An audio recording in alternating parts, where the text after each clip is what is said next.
अस्सलाम वालेकुम स्टूडेंट, आप लोग कैसे हैं? खैरियत के साथ हैं? कुछ स्टूडेंट बहुत एक्टिवली काम कर रहे हैं, कुछ नहीं कर रहे हैं। तो आई डोंट नो इसके पीछे रीजंस क्या है, लेकिन मैं आप लोगों को बताता चलूं कि सब्जेक्ट को कोशिश करें कि आपको ये रिपीट करना ना पड़े। ठीक है, बिल्कुल भी आप इसको मामूली मत समझें। ठीक है, और जो कुछ देखना, ये सिंपल काम है। जो कुछ मैं बता रहा हूँ उसके साथ काम, ये it is how it is possible कि आप पूरे वीक में आपको ना 10 से 15 मिनट के लिए आपको टाइम नहीं मिलता हो। तो ये सम टाइम आपके एक्सक्यूज मुझे समझ में नहीं आते। आप क्या करें? यहाँ पर तो तकरीबन मेरे एज के बराबर के स्टूडेंट भी है, तो मैं क्या कह सकता हूँ। तो बहरहाल आप लोग बेहतर समझते हैं कि मुझे खुद बुरा लगता है बार बार इस चीज को ऊपर डिबेट या बहस करने के लिए। बट मेरी पॉलिसी ये है कि मैं इस कोर्स को एंड करने से पहले एक हफ्ते का टाइम दूंगा। उस दौरान किसी ने चीज़ों को सम अप करने की कोशिश की तो ठीक, नहीं तो आप डजंट मैटर, आप सब्जेक्ट को दोबारा से रिपीट कर सकते हैं। बट ये कि आप लोगों के पास पैसे ज़्यादा होंगे तो कोई मसला नहीं, आप पेमेंट करें। लेकिन आपको एक टीचर का रिस्पेक्ट आपके पास होना चाहिए, रिस्पेक्ट करना चाहिए। तो ये आप खुद सोचिए इस बारे में। तो क्योंकि इस सब्जेक्ट में बाकी तमाम सब्जेक्ट के जो कोर्सेज जो हैं तकरीबन कंप्लीट होने वाले हैं, ये भी कंप्लीट होगा। लेकिन इस सब्जेक्ट में मैंने जिस मेहनत से काम स्टार्ट किया था, मुख्तलिफ डॉक्टर्स के साथ भी मैंने कहा था कि इस जो फील्ड के एक्सपर्ट लोग हैं मिलकर काम करें। लेकिन क्योंकि मैं झूठ नहीं बोलता, इस क्लास में आप लोगों के एटीट्यूड और रवैये की वजह से मैं भी बहुत ज़्यादा डिसअपॉइंट हो गया। तो इसलिए हालांकि ये चैप्टर का जो लेक्चर है मुझे पहला देना चाहिए था, बट पिछले की चीज़ें कंप्लीट नहीं है, जिसकी वजह से मैं भी काफ़ी मायूस मायूस हो गया हूँ, डिसअपॉइंट हो गया हूँ। तो बात यह है कि बराए करम अपने लिए ना सही तो दूसरे स्टूडेंट्स का ख्याल रखें, अपने फैमिलीज का ख्याल रखें, अपने इलाके का ख्याल रखें। ठीक है, अपनी सोसाइटी का ख्याल रखें और जिम्मेदारी के साथ अपनी चीज़ें टाइम पे करने की कोशिश करें। यही चीज़ें होती है। ठीक है, तो एक रिस्पॉन्सिबल सिटीजन शहरी बनने का, ठीक है ना। तो हाँ, कि और मैं इसमें क्या चीज़ें बताऊं। ज़्यादातर इस सब्जेक्ट में मैंने इसको बहुत आहिस्ता चलाया है। तो फिर वही बात, तो चीज़ों को जो पिछले की चीज़ें हैं, जैसे कि हमने इसके एक इंट्रोडक्शन चैप्टर को पढ़ लिया, उसके बाद हमने एक गेस्ट लेक्चर भी शेयर किया प्राइस स्ट्रेटजी के हवाले से, ताकि आपको ओवरऑल एक स्ट्रेटेजिक मैनेजमेंट के बारे में पता चले। उसके बाद हमने इंटरनल इन्वायरमेंट के बारे में बात की, एक्सटर्नल इन्वायरमेंट के बारे में बात की। ठीक है, तो ये वो अगर आप किसी स्टूडेंट ने पढ़ा है, देखा है, तो बहुत अच्छी बात है।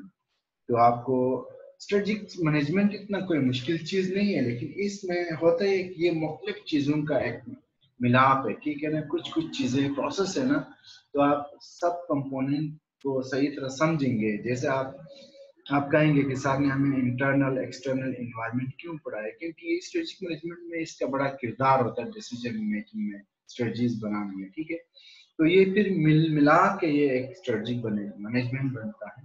तो कोशिश करें कि मेरे जो जो सिस्टम है इसको फॉलो करने की। ठीक है, तो चलते हैं आज के चैप्टर की तरफ, लेवल ऑफ स्ट्रेटजीज। ठीक है, तो आपको इसको बेहतर अंदाज में समझने के लिए आप भी अपने नोट्स अपने सामने निकालें। तो मैं भी आपके साथ ये नोट्स यहाँ पर शेयर करता हूँ, फिर उसके ऊपर डिस्कस करते हैं। ठीक है,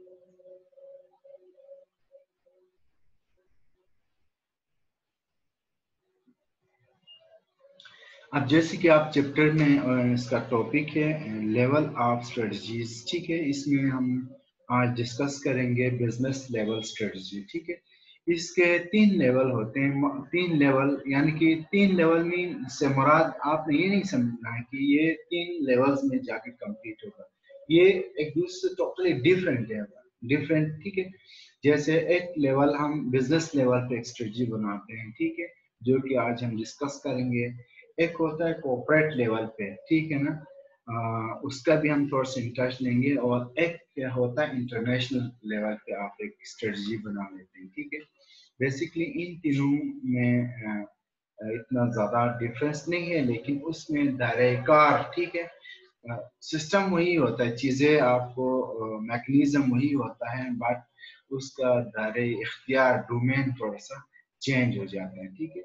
तो आज का जो हमारे पास टॉपिक है जो बिजनेस लेवल, ठीक है, उसको थोड़ा सा हम लोग समझने की कोशिश करेंगे। अब जैसे कि आपके नोट्स में आगे यहाँ पर बताया गया है कि an organization's core competencies should be focused on specifying customer need or preference in order to achieve above average return. This is done through business level strategies. Business level strategies detail action taken to provide value to customer and gain a competitive advantage by exploiting core competencies in specific individual product or services market. Business level strategy is concerned with a firm position in an industry relative to competitor and to the five force of competition. यानी कि कहते हैं कि business level strategy में ज़्यादातर आप एक आपका जो लेवल होता है, जो फोकस जो चीज़ें होती है लिमिटेड होती है, ठीक है। लिमिटेड से मुराद आप एक खास एरिया को ले लेते हैं, ठीक है, और इसमें ज़्यादातर आपके जो कोर कॉम्पिटेंसीज जो कि आप हमने इंटरनल एनवायरनमेंट में हमने पढ़ा था कि इंटरनल एनवायरनमेंट में जो ऑर्गेनाइजेशन के जो कोर कॉम्पिटेंसीज है उनमें से किसी एक के ऊपर आप काम करते हैं, ठीक है। बिजनेस लेवल स्ट्रेटजीज, अच्छा, और उसमें एक और पॉइंट उसने कहा competitor and to the five force of competition, ठीक है। तो इसमें जो बिजनेस लेवल स्ट्रेटजीज ज्यादातर कंसर्न होता है जो इस जिन चीजों पे ये मुहित होता है या ये जिन एरियाज में फैलता है या इस डोमेन के अंदर जो चीजें आती है वो फाइव फोर्सेस, ठीक है। ये फाइव फोर्सेस होते क्या है, फाइव फोर्सेस ऑफ कंपटीशन, ठीक है।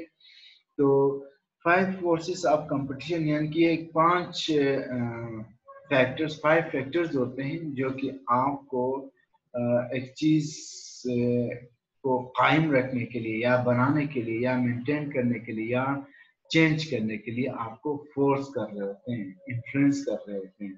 तो ये फाइव फोर्सेस क्या है, सबसे पहला आपका होता है कंपनीज कम्पिटिटिव राइवल्स, ठीक है, कि जो आपके राइवल्स होते हैं, ठीक है, जो कम्पिटिटिव राइवल जो आपके मध्य मुकाबिल, ठीक है। दूसरा जो आपका होता है पोटेंशियल न्यू मार्केट इंटरेंट, ठीक है ना।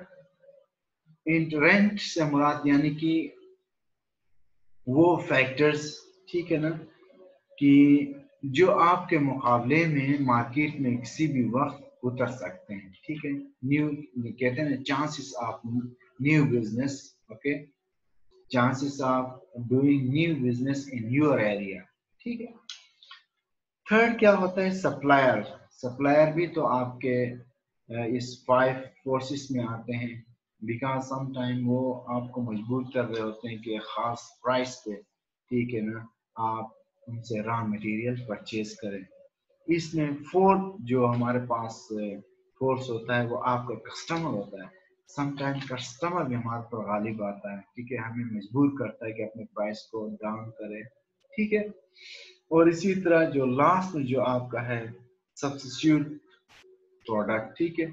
मसलन सब्स्टिट्यूट प्रोडक्ट में अगर आपका प्रोडक्ट जो है कस्टमर के मतलब रेंज से बाहर हो तो उसके सब्स्टिट्यूट, ठीक है। फॉर एग्जांपल हम मार्केट में कहेंगे कि सब्जी का सब्स्टिट्यूट हो सकता है आपका दाल, ठीक है, खाने पीने की चीजें, चावल का सब्स्टिट्यूट हो सकता है आपका क्या, आपका आटा वगैरह, ठीक है।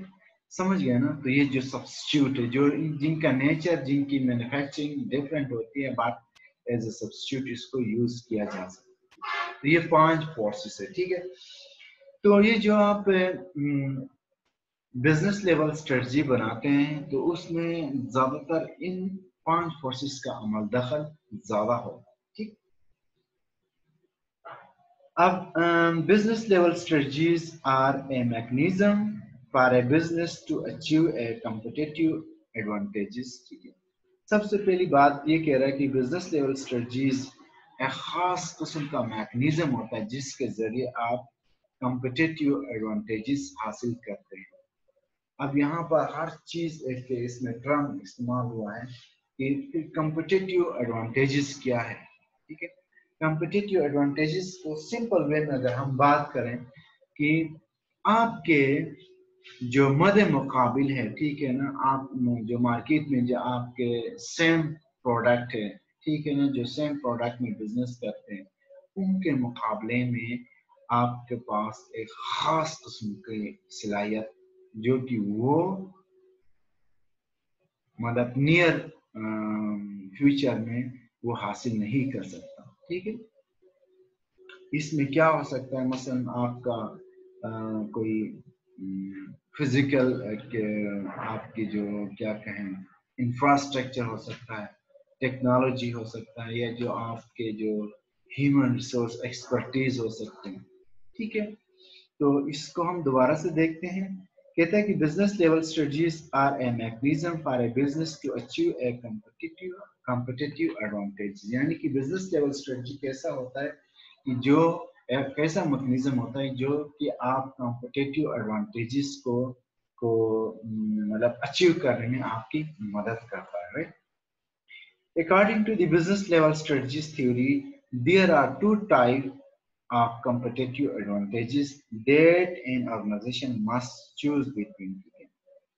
तो बिजनेस लेवल स्ट्रेटजी थ्योरी के मुताबिक there are two competitive advantages, दो हैं, एक आपका है कॉस्ट लीडरशिप है और दूसरा है डिफरेंशिएशन, ठीक है। कॉस्ट लीडरशिप एंड डिफरेंशिएशन, तो इसके बारे में हम थोड़ा सा इंटरेस्ट करेंगे कि कॉस्ट लीडरशिप होता क्या है। कॉस्ट लीडरशिप यानी कि आप अपने कंपटीटर के मुकाबले में आप अपने कॉस्ट को कम कर सकते हैं, यानी कि काम करने की अहलियत पैदा कर सकते हैं, ठीक है। और कॉस्ट, ठीक है, मतलब प्रोडक्ट सेम है। फॉर एग्जांपल एक स्टेपलर बेच रहा है, ठीक है ना, तो आप यही स्टेपलर बेच रहे हैं, बट आप एक ऐसा मतलब स्ट्रेटजी बना लेते हैं अपने ऑर्गेनाइजेशन के अंदर, ये जो स्टेपलर है आप अपने जो कंपटीटर के मुकाबले में कम कीमत पे बेच सकते हैं। अब आप सवाल मुझसे ये कर सकते हैं कि सर अगर आपने ये कम कीमत पे भेजा है तो दूसरे लोग क्यों कम कीमत कम नहीं कर सकते, क्योंकि आप इसमें एक ऐसी स्ट्रेटजी बनाते हैं कि अगर दूसरे आपके कंपटीटर इसकी कॉस्ट कम भी करें तो इन फ्यूचर में इतनी आसानी से कम नहीं कर सकते। इसके ऊपर हम डिटेल में बात करेंगे। अगर वो भी अपने कॉस्ट को कम करेंगे तो हो सकता है उनके दूसरे जो ओवरहेड है वो ज्यादा अप हो जाएंगे, ठीक है, और जिसके नतीजे में उनका मुनाफा खत्म होगा और वो मार्केट में एग्जिस्ट नहीं कर पाएंगे, ठीक है। इसी तरह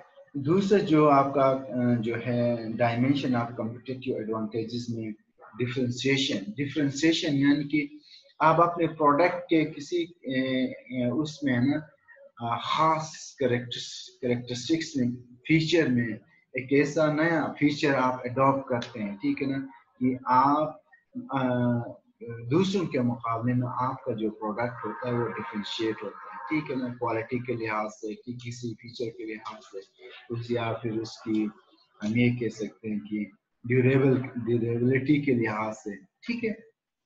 तो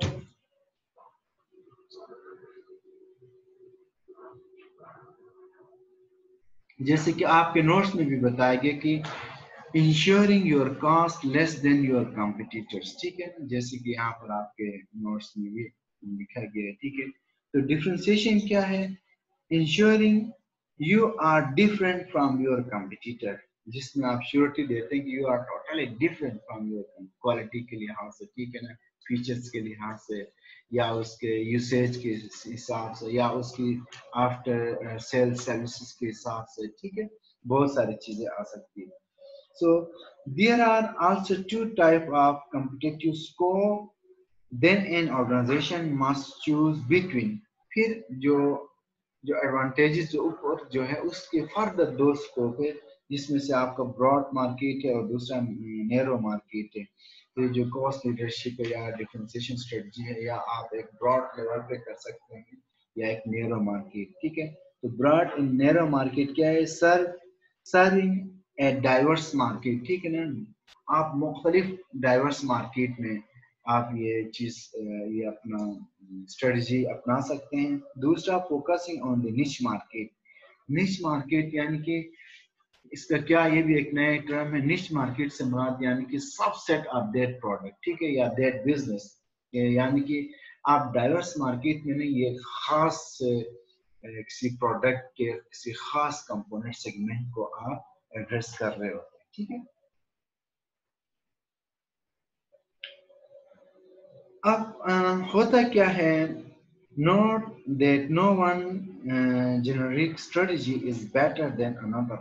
हमेशा एक अहम बात की इसने कि कहता है कि याद रखें कि कोई भी स्ट्रेटजी आप ये नहीं कह सकते कि ये स्ट्रेटजी डिफरेंशिएशन स्ट्रेटजी बेहतर है as compare to cost leadership, या कॉस्ट लीडरशिप स्ट्रेटजी बेहतर है as compare to differentiation strategy.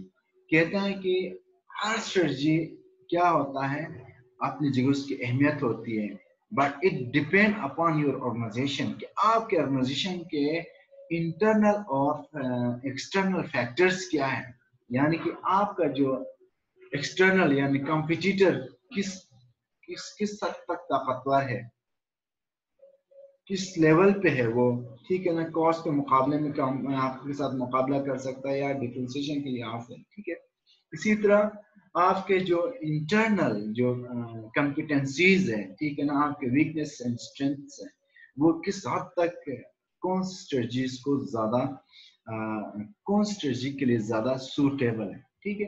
तो कहने का मतलब ये हुआ कि strategy is not matter itself, but matter what kind of you have internal competencies and what kind of you have external threats and opportunities, ठीक है.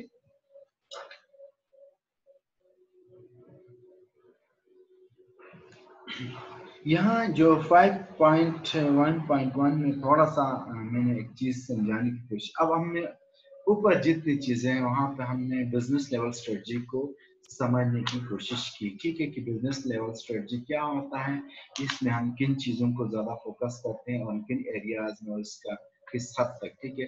सो यहाँ पे थोड़ा सा कोऑपरेटिव लेवल स्ट्रेटजी को कंपेयर करेंगे आपके बिजनेस लेवल स्ट्रेटजी से. थोड़ा सा इससे फायदा ये होगा कि आपको कॉर्पोरेट लेवल स्ट्रेटजी क्या होता है वो समझने में आसानी रहेगी, ठीक है. तो सबसे पहला जो पॉइंट है, you can think of corporate level strategy as happening at a higher level than the business level strategy. जैसे मैंने भी कहा था कि कॉर्पोरेट लेवल स्ट्रेटजी जो है वो हाई लेवल का एक स्ट्रेटजी है, कॉर्पोरेट लेवल, ठीक है, जिसमें ओवरऑल आप अपने बिजनेस की बात कर रहे हैं. वहां पर कास्ट या उसकी नहीं, उस लेवल पे आप अपने HR रिसोर्सेज, टेक्नोलॉजी, सब चीजों के हवाले से स्ट्रेटजी बनाते हैं. स्ट्रेटजी यानी कि ऐसी स्ट्रेटजी बनाते हैं जिसमें आपका HR, आपके टेक्नोलॉजी, इंटरनल और एक्सटर्नल फैक्टर्स सारे तकरीबन चेंज हो जाते हैं, effect. Business level strategies concern how an organization should compete, whereas corporate level strategies concern in what business and organization should compete. ठीक है, देखें यहाँ पे बात टेक्निकल से. बिजनेस लेवल स्ट्रेटजी क्या कहता है कि वो आप बिजनेस के किस चीज में, यानी कि आप किस एरिया में compete कर सकते हैं. और जब कॉर्पोरेट लेवल की स्ट्रेटजी में हम बात करेंगे तो हम वो कहते हैं कि ओवरऑल आप किस बिजनेस का मुकाबला कर सकते हैं, ठीक है ना, ओवरऑल, ठीक है. अच्छा, another way to say this is that business level strategy looks at how to win within a market, यानी मार्केट के अंदर आप कैसे विन कर सकते हैं, मार्केट शेयर्स को ज़्यादा से ज़्यादा कैसे इंक्रीज कर सकते हैं. And corporate level strategy looks at what market you should be in, यानी कि कौन से मार्केट में आपको इन होना चाहिए. ठीक है, तो इसका मतलब ये हुआ कि यहाँ पे देखो ना टेक्निकल चीजें मैं इसलिए थोड़ा सा फिर बार बार बात करते हो थोड़ा सा मायूस इसलिए हुआ था कि अब मुझे ये चीजें पढ़ाने में मजा भी नहीं आता, क्योंकि ये चीजें आपको तब समझ में आ जाएगा जब तक आप पिछले की चीजें सही तरह मानों में आपने पढ़ लिया.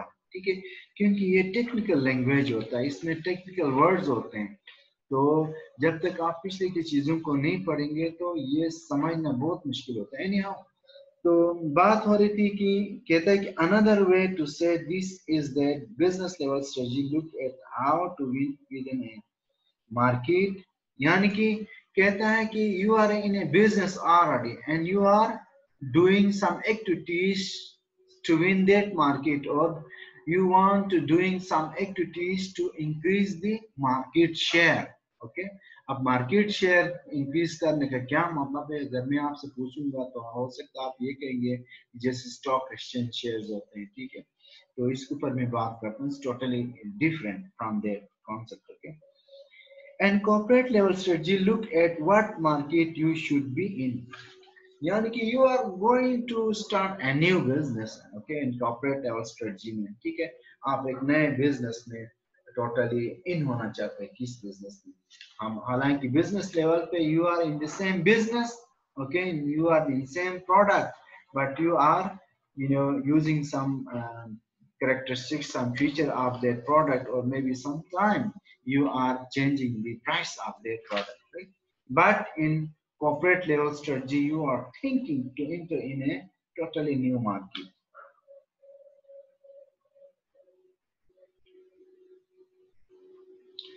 तो ये थोड़ा सा business level strategy versus corporate level strategy की बात हो गई.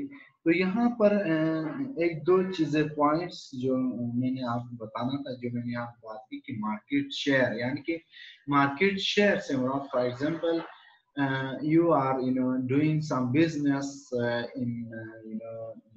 for example in station in computer business. Okay, you are doing some computer business, और आप सेल कर रहे हैं, you are selling some laptops, right. HP के जो लैपटॉप शेयर कर आप सेल कर रहे हैं, इसमें बिजनेस कर. अब मार्केट में सपोज करें 20 कस्टमर मौजूद है. ठीक है, और 20 कस्टमर में से जो 15 कस्टमर है, 15 लोग जो है आपके साथ डील करते हैं, आपके लैपटॉप को खरीदते हैं, बाकी जो 5 जो है वो आपके मुकाबले के जो कंपटीटर है उससे लैपटॉप खरीदते हैं. तो इसमें फिर आपका जो मार्केट शेयर हुआ 20 में से 15 जो है, ये आपका मार्केट शेयर बहुत ज्यादा है. यानी कि 15 जो आपके कस्टमर जो आपसे खरीदते हैं, ये टोटल 20 में से आपका शेयर कितना हो गया, 15 कस्टमर का. ठीक है, जब हम मार्केट शेयर इंक्रीज डिक्रीज की बात करते हैं तो इसका मतलब ये हुआ कि आपके कस्टमर के नंबर को बढ़ाना या कस्टमर के नंबर को कम करना. ठीक है, एक ये मैंने आपसे बात करनी थी. ठीक है, तो थोड़ा सा और आगे बढ़ते हैं.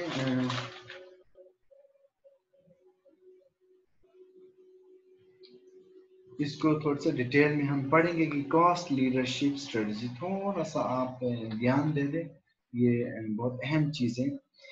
कहता है कि this strategy is for organisations that want to compete for a broad customer base based on price. यानी कि ये कहता है कि ये एक ऐसी स्ट्रेटजी है जिसमें ऑर्गेनाइजेशन क्या करता है, एक वसी लेवल पे अपने कंपटीटर के साथ compete करना चाहता है on the basis of price, cost, यानी कि कम ज्यादा करके. ठीक है, अब आगे क्या कहता है, a misconception about this strategy is that return are lower. ठीक है, इसके बारे में लोग की एक मिसकंसेप्शन ये होती है कि फिर इसमें जब आप कॉस्ट स्ट्रेटजी को अपनाते हैं लीडरशिप, ठीक है ना, कॉस्ट लीडरशिप स्ट्रेटजी को, तो आपका कॉस्ट जब आप कम करते हैं तो आपको प्रॉफिट कम आता है, ठीक है। मिसकॉन्सेप्शन ये कहता है that is not the case, असल में ये मसला नहीं कहता है। To maintain above average return and provide the lowest price, the organization must focus on internal efficiencies continually, ठीक है।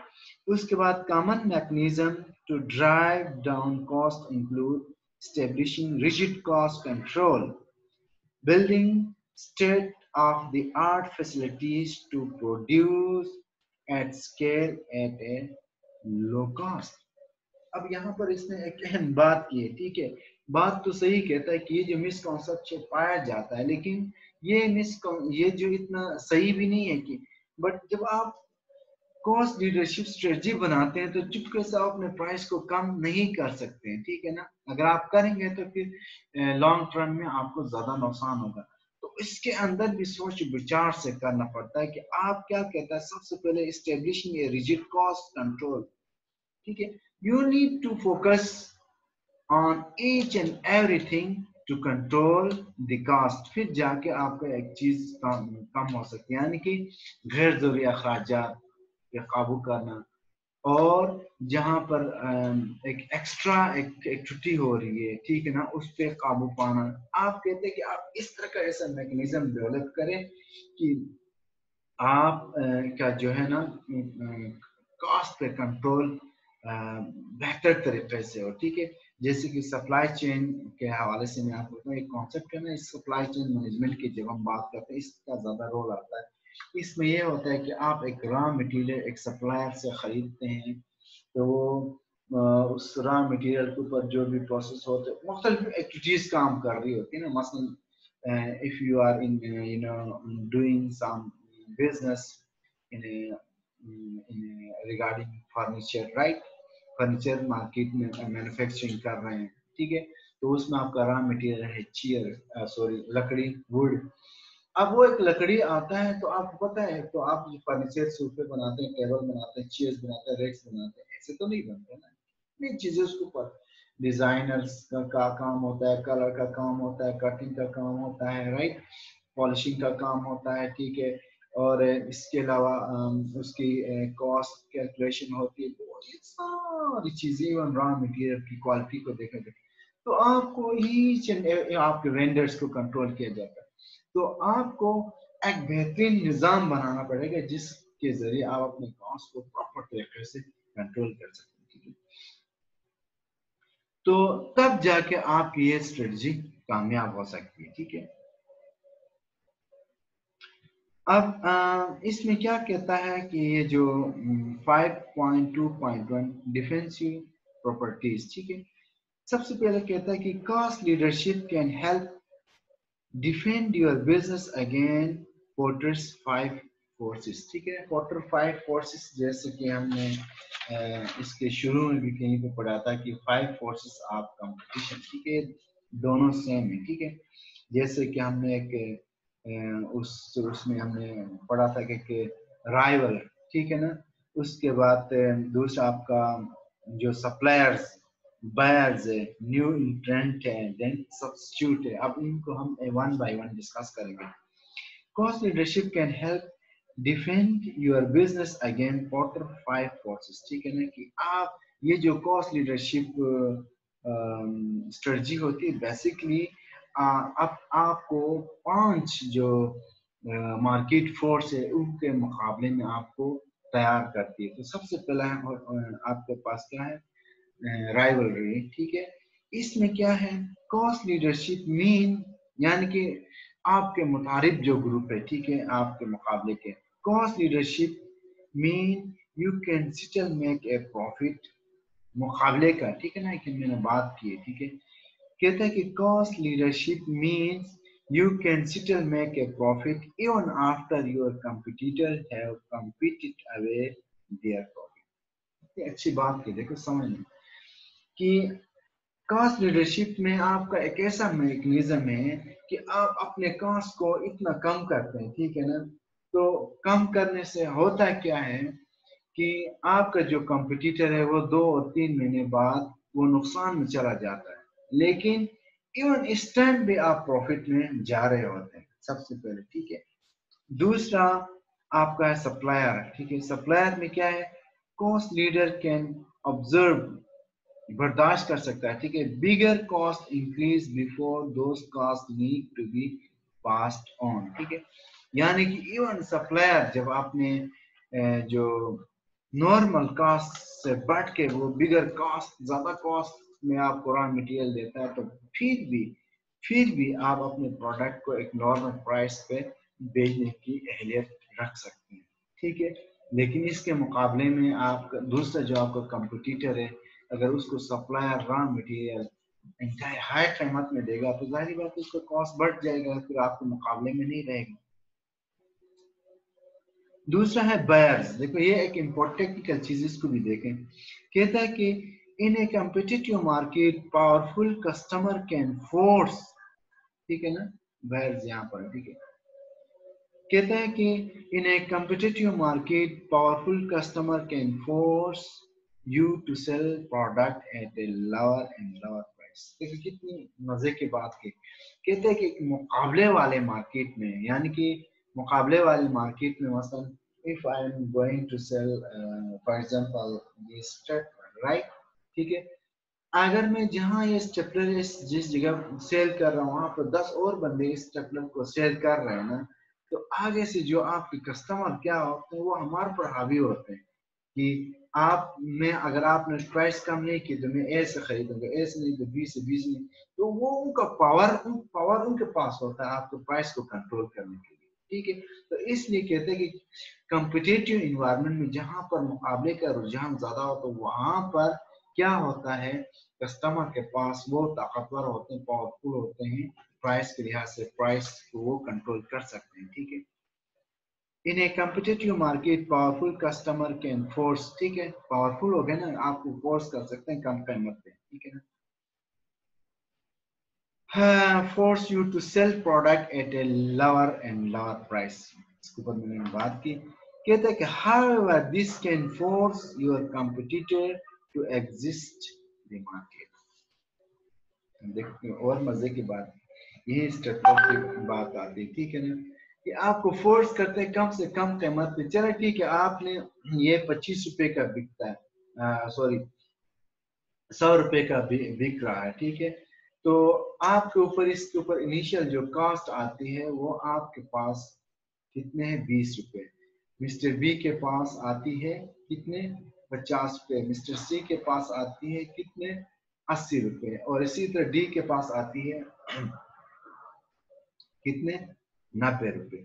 आप मार्केट जो आपका जो कस्टमर है ना, वो क्या करेगा, उसको आप अगर आपके पास 20 रुपए कास्ट आते हैं तो इसको आप 50 तक भेज देंगे, 50 तक भेजेंगे तो बाकी का क्या हुआ, ए बी सी डी, ठीक है, उनका खुद इसके ऊपर कास्ट ही 60 और 70 आता था, तो वो मार्केट छोड़ के भाग जाएंगे ना, वो मुफ्त में क्यों चीज आपको देंगे, ठीक है। तो ये कहता है, ये यही चीज कहता है कि और ये कस्टमर पता है क्या करते हैं, इस तरह ज्यादा वो करते हैं तो कास्ट कम होता है, तो नतीजा उनको तो सस्ती चीज मिल जाती है, लेकिन बाद में उनके साथ क्या होता है देखे, तो जब ये मार्केट छोड़ के भाग जाते हैं आपके कंपटीटर, तो फिर पीछे क्या होता है, if this happen then your customer lose their buying power. अल्हम्दुलिल्लाह, ठीक है। जब ये छोड़ के भाग जाएंगे तो नेक्स्ट टाइम जब आपका वो कस्टमर आएगा ना, तो उसको सही तरह आप रगड़ा देंगे, चले भाई ये आप 200 से कम नहीं मिलेगा, मेरे पास 200 क्योंकि इसके साथ। तो अब क्या होगा, अब क्योंकि आप उसने अपना पावर लूज कर दिया है, खत्म कर लिया है, गंवा दिया है, क्योंकि आपके कंपटीटर भाग के छोड़ के भी आप मोनोपोलिस्ट है, ठीक है, अजारादारी आपके मार्केट पे। और कहते हैं and you and up in a monopoly position, और आप एक अजारादार के हैसियत से मार्केट में। देखो एक स्ट्रेटजी क्या है, कॉस्ट, ठीक है। उसके बाद जो न्यू बिजनेस आ सकते हैं उनके बारे में कहते हैं, bye operating at scale and with a continuous focus on cost reduction, you create a barrier to a new entrant, ठीक है। तो एक तो क्या करते हैं कि जब आप इसकी प्राइस कम करते हैं तो प्राइस ऐसे तो कम नहीं होता ना, मसलन आपने 20 रुपए तक लाया तो आपने इसकी कॉस्ट को रिड्यूस किया, इसकी प्रोडक्शन प्रोसेस को आपको एक्सप्रेस उसके अंदर कोई खास आपने काम किया है कि आपका जो प्रोडक्शन कॉस्ट कम हो गया, तो अब इसकी वजह से क्या होता है कि एक नया बंदा आसानी से फिर दोबारा मार्केट में इंटर भी नहीं हो सकता है, ठीक है। देन आखिर में क्या है, substitute by selling at the lowest cost you can build loyal customer, ठीक है। अब आपके सब्स्टिट्यूट जो है स्टेपलर की तो खैर क्या हो सकता है सब्स्टिट्यूट, ठीक है, बाइंडिंग हो सकती है, ठीक है। खैर एक एग्जांपल के, तो जो आपके सब्स्टिट्यूट के मुकाबले में फिर क्या होता है, आप बाय सेलिंग, आप क्योंकि आप कम कीमत पे भेज रहे हैं ना, तो इस वजह से आप अपने कस्टमर के साथ आपको एक लॉयल्टी होती है, और कस्टमर आपके साथ नहीं होती क्योंकि उनको रिजनेबल प्राइस पे आप चीजें भेज रहे हो, ठीक है। तो इसमें मैंने नीचे कुछ एग्जांपल्स दे दी, इसको आप खुद पढ़ें, ये इतना कोई इतना मुश्किल नहीं है, ठीक है ना। जैसे कि कॉस्ट लीडरशिप का एक एग्जांपल मैंने अमेजोन का दिया है। अमेजोन ने क्या किया, यानी कि उसने अपने कम कीमत कम करके बहुत सारे लोगों को क्या किया, अपना क्लाइंट कस्टमर बना दिया। तो इसकी वजह से जब मसलन एक स्टेपलर मसलन में इसको कम कॉस्ट पे अगर 100 बंदों को बेच देता हूँ तो मेरे लिए बड़ा फायदा होता है, ठीक है, as compare to some time इसकी कॉस्ट को बढ़ा के मैं 5 बंदों में बेच दूँ। तो अमेजोन में ऐसा ही स्ट्रेटजी बनाना है। उसने एक और रिस्क किया है, ये जो ऊपर हम जिस स्ट्रेटजी को हमने डिस्कस किया उसके अंदर रिस्क किया है, by being so focused on cost reduction, you can overlook what your customer actually want. आपने हमेशा कस्टमर क्या overlook, यानी कि आप कस्टमर एक्चुअली वो क्या चाहते हैं उससे आप बाखबर होते हैं, ठीक है ना, मतलब overlook, आप उसको overlook कर रहे होते हैं। राइवल्स में सक्सेसफुली कॉपी योर अप्रोच, उस ऊपर जो हमने बात की ना कि यानी कि कास्ट कम करने से, ठीक है ना, कि यानी कि कस्टमर की असल डिमांड क्या है, उनकी जरूरत क्या है, वो क्या चाहते हैं, उससे हम जरा हट जाते हैं। तो जिसकी वजह से क्या होता है कि आप बेशक कास्ट कम करें, ठीक है, लेकिन वो कस्टमर आपसे कोई चीज नहीं लेगा क्योंकि उसकी जरूरत पूरी नहीं होगी, ठीक है। दूसरा इसमें रिस्क क्या है, राइवल्स में successfully copy your approach.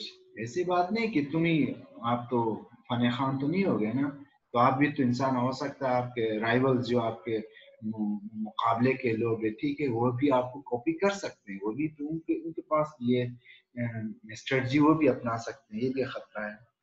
New technology can result in cost reduction that eliminate your competitive advantages overnight, ठीक है। न्यू टेक्नोलॉजी जब आ जाता है तो हो सकता है कि आपके दूसरे जो कॉम्पिटिटर ने उस न्यू नॉलेज को अडॉप्ट कर लिया और उसने भी आपकी तरह कॉस्ट को कम कर लिया, और वो कर भी सकता है, ठीक है ना। फॉर एग्जांपल में आप एक अकाउंटिंग का एक सिस्टम चला रहे हैं, ठीक है, हिसाब किताब, ठीक है, अकाउंटिंग एजेंसी है, ठीक है, सर्विस दे रहे, तो आपके पास टेक्नोलॉजी है, सॉफ्टवेयर कोई नहीं है, तो आपने एक काम के लिए 10 से 15 बंदे रखे हैं, ठीक है ना।